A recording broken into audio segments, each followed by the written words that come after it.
ഒരു മതപരമായ ഐഡൻറ്റിറ്റി അതിജീവന പ്രശ്നമായി കാണുന്ന ഒരു സമൂഹം ഇന്ത്യയിലുണ്ട്. അത് മുസ്ലിംസ് ആൻഡ് ക്രിസ്ത്യൻസ് ആണ്.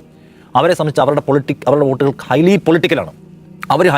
അവർക്ക് മുഖ്യമന്ത്രി പിണറായി വിജയൻ്റെ മകൾ 1.25 കോടി രൂപ മേടിച്ചതല്ല അവരുടെ പ്രശ്നം. അവരുടെ പ്രശ്നം അവരുടെ ഐഡൻറ്റിറ്റിയും അതിജീവനവുമാണ്, അന്തസ്സാണ്, ഡിഗ്നിറ്റിയാണ്. ആ പ്രശ്നം എടുത്ത് വെക്കുമ്പോൾ അതിനെ പുച്ഛിക്കുകയാണ്. ഞാൻ പറഞ്ഞ മുസ്ലിങ്ങൾ ഒരു പ്രശ്നം പറയുമ്പോൾ അത് ലീഗിനെ പറഞ്ഞതല്ലേ എന്ന് പറയുകയാണ് പിണറായി വിജയൻ.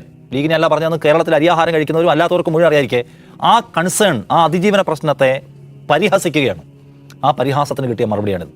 ആ പരിഹാസത്തിന് കിട്ടിയ മറുപടി മലബാറിലെയും അല്ലെങ്കിൽ ഇന്ത്യ കേരളത്തിലാകുമ്പോഴുള്ള മുസ്ലിം മൈനോറിറ്റി മാത്രമല്ല, ക്രിസ്ത്യൻ മൈനോറിറ്റി, അവർ ഏറ്റവും വലിയ അതിജീവന പ്രശ്നം ഇന്ത്യ നേരിടുന്നവരാണിന്ന്. അവർ കൊടുക്കുന്ന മറുപടിയാണ്. നമുക്ക് ഒരു നിയതമായ നയരേഖയുള്ള പാർട്ടിയാണ് CPIM.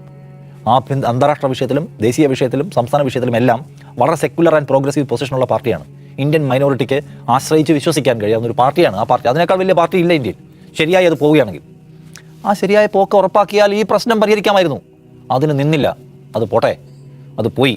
ഇപ്പുറത്ത് കൺസോൾട്ടേഷൻ ഉണ്ടാക്കി അത് മാനേജ് ചെയ്യാൻ കഴിയുന്ന അബദ്ധ വിചാരം. ഞാൻ വിചാരിച്ച പിണറായി വിജയനൊക്കെ ഒരു ഇലക്ഷൻ മാസ്റ്ററാണ്, അദ്ദേഹത്തിന് ഈ കാര്യങ്ങൾ മനസ്സിലാവും എന്നാണ്. അദ്ദേഹം അതിന് നിന്നില്ല. വൈ?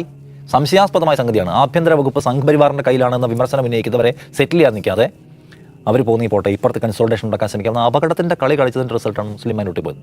നിങ്ങളീ പറഞ്ഞ ക്രിസ്ത്യൻ മൈനോറിറ്റി അവരെന്തുകൊണ്ട് എതിർത്ത് കൂട്ടിയത്? അവർ ഈ സമീപ ദിവസങ്ങളിൽ ഈ രാജ്യത്ത് അനുഭവിച്ചത് മുഴുവൻ സംഘപരിവാര വേട്ടയാണ്.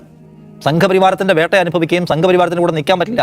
ഷോൺ ജോർജിനെയും അയാളുടെ അപ്പനെയും അവരെടുത്ത് എറിഞ്ഞു കളഞ്ഞു.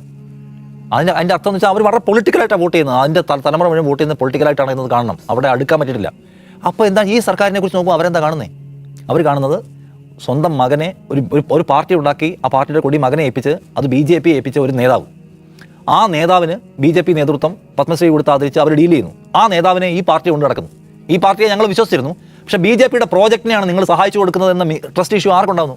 മധ്യകേരളത്തിൽ ക്രിസ്ത്യൻ ഉണ്ടാവുകയാണ്. അവർ നോക്കുമ്പോൾ അവർ 2 കന്യാസ്ത്രീകളെ പിടിച്ച് ജയിലിലിട്ട് പീഡിപ്പിക്കുന്ന ഒരു ഭരണകൂടത്തിൻ്റെ രാഷ്ട്രീയ പദ്ധതിക്ക് വേണ്ടി പണിയെടുക്കുന്ന വെള്ളാപ്പള്ളിയെ നിങ്ങൾ പിന്തുണയ്ക്കുകയാണ്. ഞങ്ങൾക്ക് വോട്ട് ചെയ്യാൻ പറ്റില്ല നിങ്ങൾക്ക് എന്നതാണ് എൻ്റെ പൊസിഷൻ. എത്ര കോമ്രേഡ്സ് വെള്ളാപ്പള്ളി നടത്തിയ ഉച്ചത്തിൽ സംസാരിക്കണമെന്ന് ആഗ്രഹിച്ചിട്ട് പാർട്ടി ഒരു പൊസിഷൻ എടുക്കാത്തതുകൊണ്ട് വിങ്ങി നിന്നവർ എനിക്കറിയാം. കാരണം പാർട്ടി പൊസിഷൻ എടുക്കാത്തതുകൊണ്ട്, പാർട്ടിക്കെതിരെ പറയാൻ പറ്റാത്തതുകൊണ്ട് വിങ്ങി നിന്ന മനുഷ്യർ അവരപ്പുറത്ത് വോട്ട് ചെയ്തിരിക്കുകയാണ്. അതും മനസ്സിലാക്കാതെ ഈ വർത്തമാനം പറയാണ്. ഇപ്പോഴും ഇവർ വിചാരിക്കുന്നത് ഞങ്ങൾക്കൊന്നും തെറ്റ് പറ്റിയിട്ടില്ല, ജനങ്ങൾ ആഗ്രഹിക്കുന്നത് നിങ്ങളെ തിരുത്താൻ ഞങ്ങൾ വോട്ട് ചെയ്തു. അപ്പം ആൾക്കാർ ആഗ്രഹിക്കുന്നറിയോ? പറ്റിപ്പോയി എന്ന് പറയുന്ന മനുഷ്യരെയാണ്, നേതാക്കളെയാണ് ജനങ്ങൾക്ക് ഇഷ്ടം.